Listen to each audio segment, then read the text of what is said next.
Hi, this is Helen from Jupiter's Realm Tarot and Astrology, and in this video I'll be covering the topic of Kazimi in astrology. I'll look at how it's defined, so you know how to spot it in the chart, what it means, and we'll look at a couple of chart examples as well. So first off, let's look at the technical definition.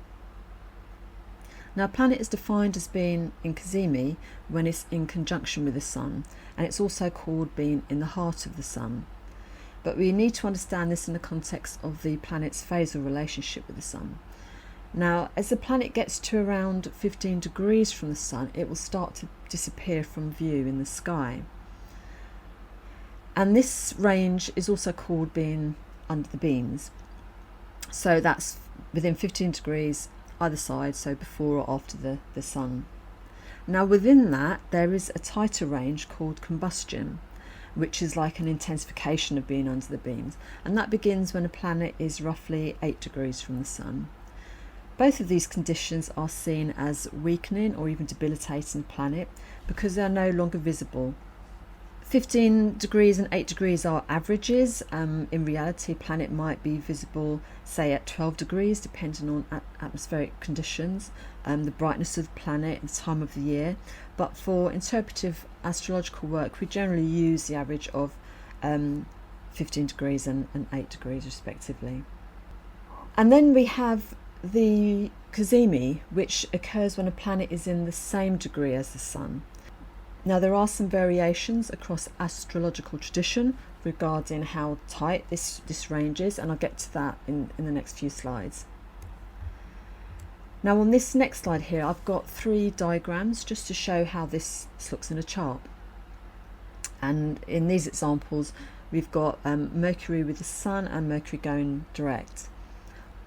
On the left, we have the condition of being under the beams. So in this example, we have the Sun at 25 degrees Aries and Mercury is at 15 degrees Aries. So because Mercury is within that 15 degree range of the Sun, it's considered to be under the beams. Being under the beams in this example would begin when Mercury is at roughly 10 degrees. Going to the diagram on the right, the Sun is at 22 degrees of Aries and Mercury is at 17 degrees of Aries. Now, as Mercury is within an 8 degree range of the Sun, is considered combust. In the middle diagram here is the example of Kazimi. Now here I'm just using the 1 degree range, so we've got the Sun at 19 degrees and Mercury at 19 degrees as well. Now, in the Hellenistic tradition, Kazimi applies across sign boundaries because it's about the proximity of the planet to the Sun. Now, within the Hellenistic tradition, a planet was considered Kazimi, as I've mentioned, if it's at the same degree, but there's also a suggestion that a 1 degree orb may also be appropriate. Ancient astrologer Rhetorius, who wrote in the 6th to 7th centuries, says, "And the stars that are in the heart are said to be those that are conjoined parallelly to the Sun, either in the same degree or an adjacent degree." So that's implying a 1 degree orb.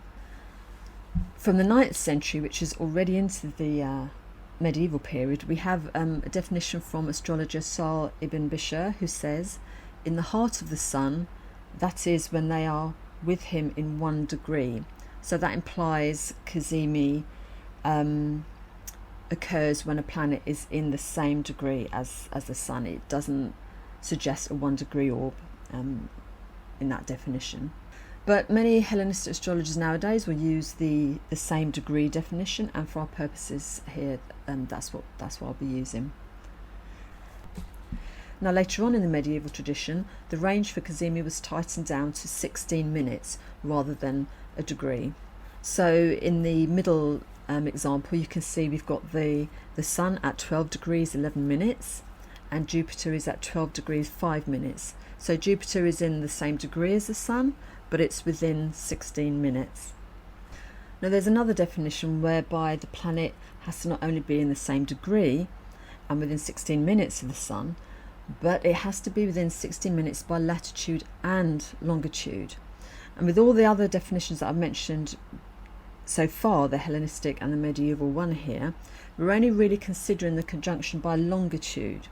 But this secondary definition factors in latitude, and that kind of Kazimi is extremely rare. And I've got a couple of examples of that here visually to show you. The image on the left shows the Jupiter Cazimi in April 2023, where we're measuring Cazimi just in terms of longitude. So in a chart you would see Jupiter being at the same degree of the Sun, but in the sky it's not in the same minutes of latitude. And as you can see with where the red arrow is pointing, that's pointed to Jupiter there, you can see it appears in the sky just below the Sun.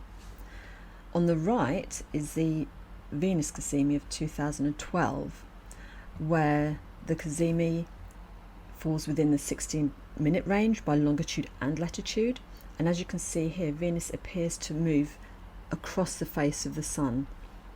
Now, most astrologers rooted in the Hellenistic tradition will consider the Jupiter 2023 transit as a Kazimi as well as Venus, but those rooted in the medieval to modern astrology traditions would perhaps only count the Venus 2012 transit as being in Kazimi.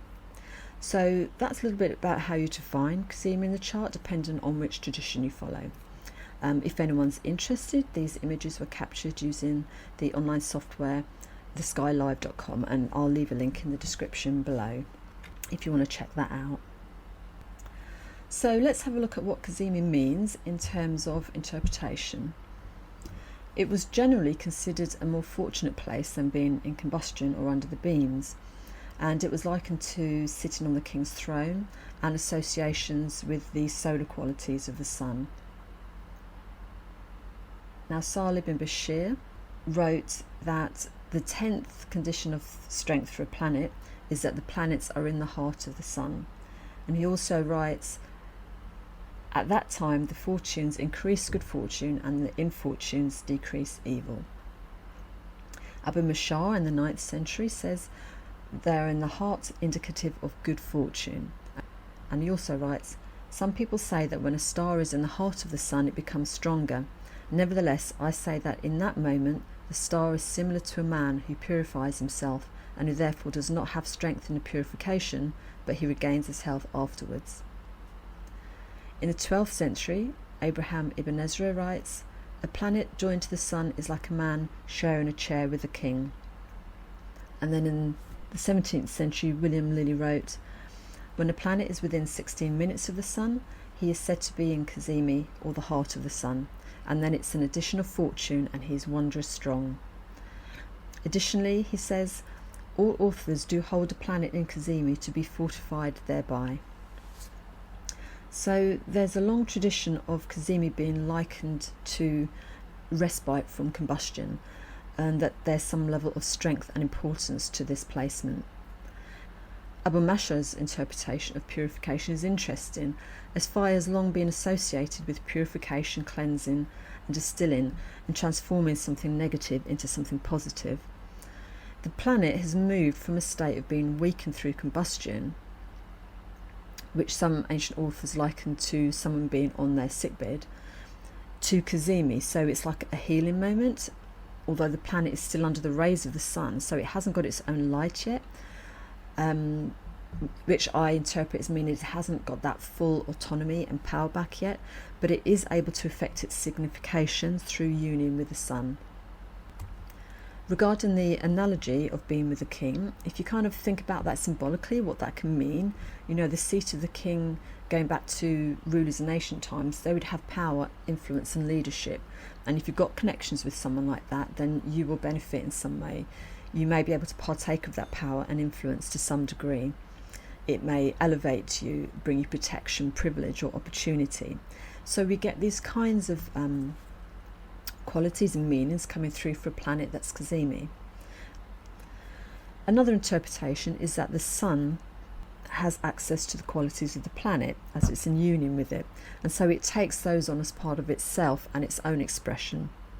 These can therefore manifest as an expression of the spirit or the life goals or the life story. Something else to consider is that strong doesn't necessarily mean better or positive.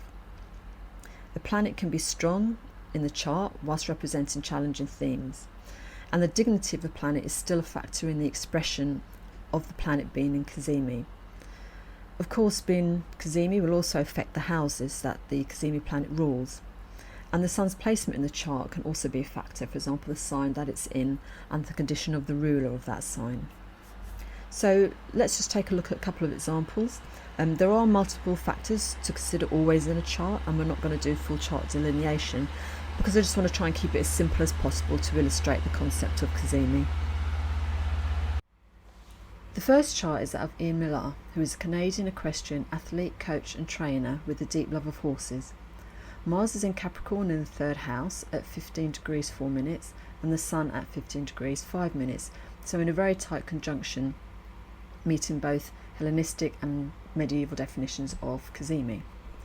Mars is the malefic insect and is exalted, indicating a more productive expression of Mars in the life. The Kazimi expresses Mars' significations of competition and athleticism. As the Sun rules the mid-heaven and 10th house, we can see how this is expressed in his career, as well as his spirit, general life path and goals indicated by the Sun. Being his 1st house ruler, it also reflects the Mars qualities of that competitive spirit with focus and determination as part of his personality. The Capricorn placement also emphasises these qualities. For example, he was legendary for his work ethic and attention to planning and detail. He said in an interview that he'd been essentially competing for over 50 years for the Canadian team and even kept on working after retirement, still remaining very active and saying that he didn't see the point of retirement. He's highly respected in his field and has been extremely successful, reaching the top of his field, winning numerous gold, silver and bronze medals, including an Olympic medal, and breaking records too. He was also inducted into 2 sports halls of fame in Canada and given the Member of the Order of Canada, which is considered a very high honour. With Mars ruling the 6th house of animals, as well as being in the 3rd house, which can represent mobility, we see how these topics are also given prominence in his life, connected with the Mars themes I've mentioned and through being conjoined to the Sun. And we can see how the Kazimi reflects the influence and elevation and leadership status he achieved. The next example is the chart of Jens Jørgen Thorson, and I hope I've pronounced that correctly, which is an interesting contrast to Ian Millar's and illustrates how dignity factors into the expression of the planet in Kazimi, as both charts have a Mars Kazimi. Thorson was a Danish artist, musician, director, producer, actor and filmmaker during the 1960s and 70s. Now his chart has Mars in the 5th house in Aquarius at 12 degrees 27 minutes with the Sun at 12 degrees 49 minutes. So Mars here is Kazimi according to the Hellenistic definition. In his chart we see another side of Mars being expressed. In this case, the qualities of contention, conflict, rebelliousness, independence, scandal and action, which have been elevated through the Kazimi in his life and in relation to the 5th house topics of creativity and sexuality. But also the Kazimi being in Saturn's air sign of Aquarius brings through themes of separation and boundaries regarding society and thought. Thorson was internationally famous for creating extremely provocative and controversial art and adult films based on his political and philosophical beliefs about societal and personal freedoms.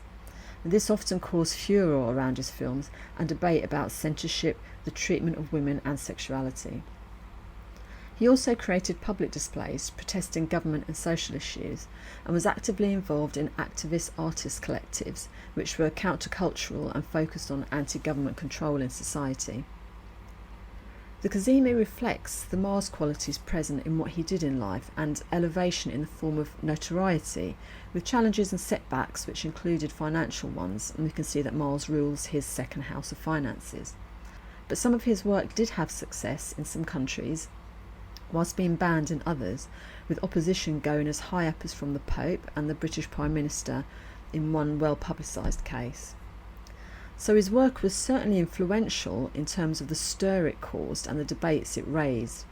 His aim was to provoke and shake up the system. Apparently he's been described as the rowdiest gatecrasher and general shit-stirrer of Danish cinema. And the controversy he created did give him credibility in like-minded circles, albeit with opposition from the rest of society. Now Mars here isn't exalted like in Miller's chart, and the Sun is in detriment, which may contribute to some of the challenges in his work, but I think also expresses the anticonformist or outsider kind of nature of what he did and his approach. But I'm not sure that he saw that as problematic, although it did result in him being blocked from making one particular film for many years. Mars' qualities of rebelliousness, contention and conflict were clearly part of his own personal approach and also the outcome of his actions in a notable way in his life.